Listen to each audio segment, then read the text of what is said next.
Morning, everybody. So, today's the third Sunday of January, which means it's also family dinner. But I'm still cooking. Uh, we have today, I'm going to be making what I'm calling a phechukil, which is a quail that's been deboned, a chukar or a partridge that's been deboned, and a pheasant that's been deboned. I'm going to put the quail in the chukar and all of that in the pheasant, wrap that in bacon, and do my pheasant roll or pheasant log. I haven't figured out which one I'm going to call it yet. And then I got to thinking, it's probably going to be a little bit too light or not enough. So, what I'm doing is, I am also making two other pheasants that I got. Hang on 1 minute. Here are the other two pheasants. Now what I did was I covered them with Everglades cactus dust. Nice seasoning, really nice smell. It has a mesquite smell to it. So what I also did right here is some pheasant stock that I made. Over here I put a stick of butter and I lined the bottom of the pan with the Everglades.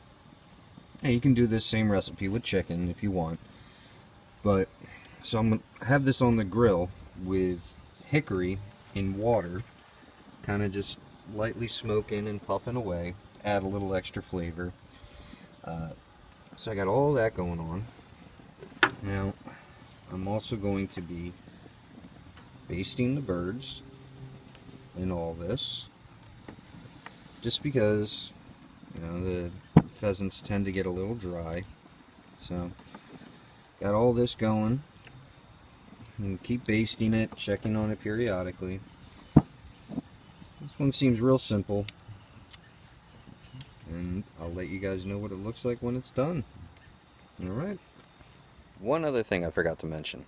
I took 2 pieces of elephant garlic, just crushed them with my hand, and I put one of each inside of the pheasant. Just adds a little more flavor to it, and it's going to leach out into the meat. All in all, it's supposed to be, I plan on it being really good. So, once I got more and I get the phechukil on there, I'll show you. Bacon weave's complete.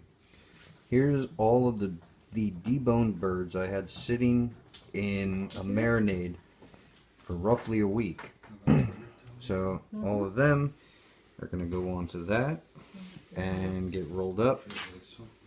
We're also going to put in some of Liz's grandmother's roasted red peppers in between each bird to help add a little more flavor.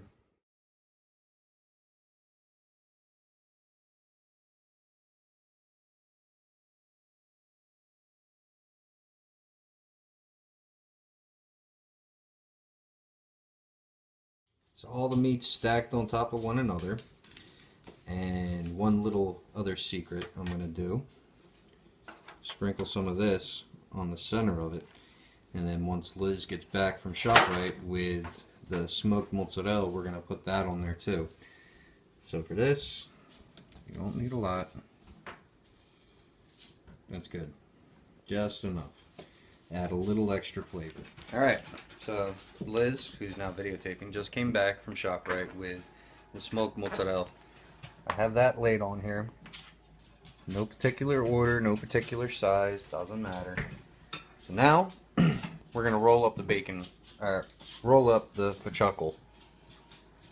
So to start with that, there's 2 ways you can do this. You can either get a really long knife and grab all the bacon at once with it, or you can do it this way, where I am absolutely failing at.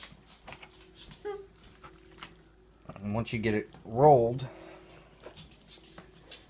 like such, it'll stay together. Alright. Now, once it's all together, there's an aluminum tray behind you, Lily. Can you grab that, please? Now, with the help from my niece, it's going to get heavy. Right, thank you. There is the phechukil. I also put a little bit of cream cheese in there, and I knew I smelt it. the smoked mozzarella, as well as I put some balsamic glaze. I drizzled some balsamic glaze on the inside of it. So, next step, it goes out to the smoker, and the two birds that I have on the grill right now roasting are coming off. And the birds outside. Whew, they look good. I'd flipped them a little bit ago because the fluid down here was boiling and the top meat looked pretty dry. So, flipped them over, basted them, check on them again in a few minutes, see if they need to be basted again. Alright, so the two birds, they kind of started looking a little dry.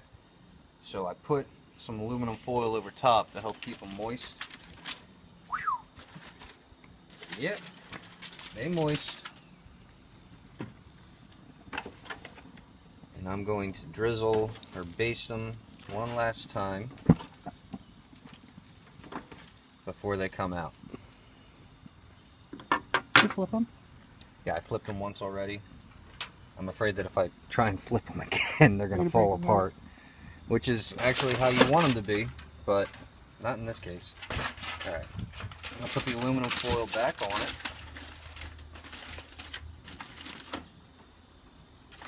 Take this out.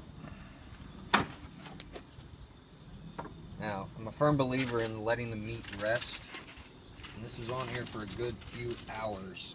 So it's going to take a little time before I'm ready to even think about serving. Now, next step, all the hickory chips that I have are in here. Going right down to the bottom. Get that out of there. Get that away. I really need them to just sit right on top of the flame. Because as you can see, they're already starting to smoke. Now, the chuckle goes on opposite side of the heat. Alright, so all the heat's right here. Over here is where it needs to be. And that smoke's going to start coming rolling out of there, and on its way out, it's going to go from hot to cold. So the smoke's going to roll out, go across the phechukil on its way out. So it's going to soak up a nice smoke flavor.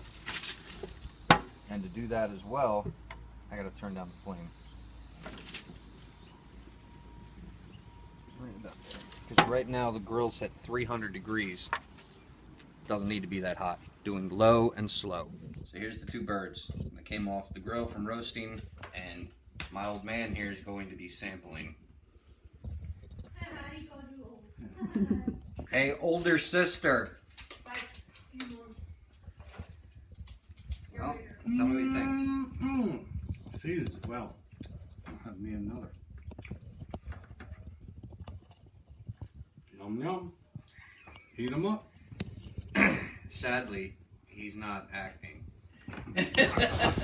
So I decided to come out here and show you an update on the phechukil. I don't know how well you can see it or not, but this thing is pouring smoke. It smells delicious. There's a phechukil. You got some of the mozzarella oozing out. The bacon's releasing a lot of grease into there, helping keep all the meat moist. And all that hickory down there. This is good. I had to turn the flame back up, so it's sitting at 300. I'm gonna let it sit here for a little bit longer, and then I'm gonna turn the other flame on the other side on, so that way I definitely get a nice cook on the meat. So the last thing I want to have is undercooked bird. So as it is right now, we're just letting everything set and cook. So Liz and I are having a usual Sunday 7 Daughters Moscato break while we're waiting for everything to cook. See you guys in a few. Alright, now here is the finished phechukil. Now normally I'd start cutting off at one end and work to the other side, but I'm really curious to see what the center of it looks like. So when you guys try to make this, remember, start at one end and work to the other with cutting. But I'm going to go right down the middle. Feel a lot of tension on the knife, which means it's all cooked. press through. All right. And look at that. That looks delicious. Absolutely delicious. Cut off a small piece in the center.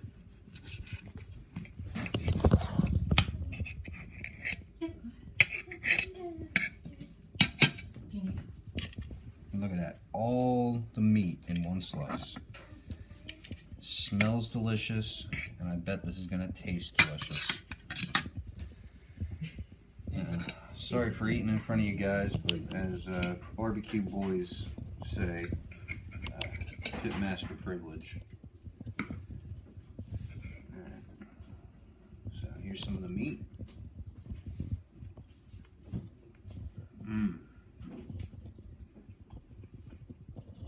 All the flavors together. The roasted red peppers on there. Alright, some of the meat with the bacon.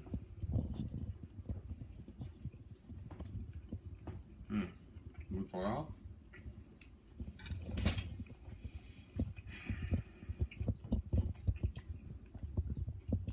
This could not have come out better if a professional chef made it.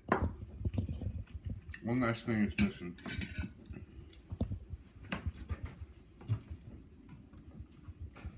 Balsamic glaze. Yep, balsamic glaze.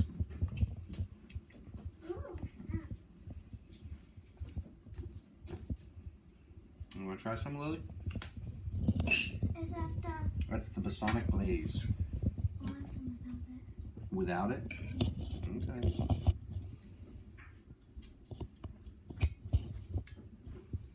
Here's all the meat cooked up. Good. Yeah. Now that's coming from the girl that when I last gave her pheasant, she threw it on the ground.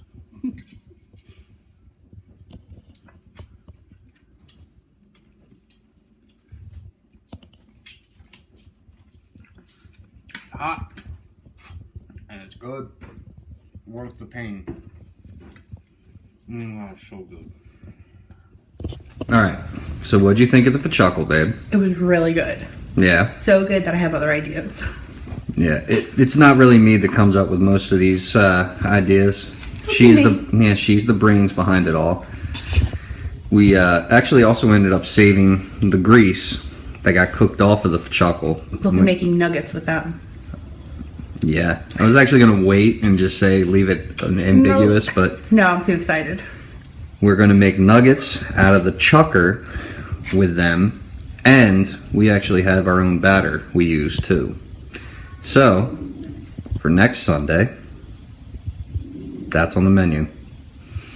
Say bye to everybody, babe. Bye.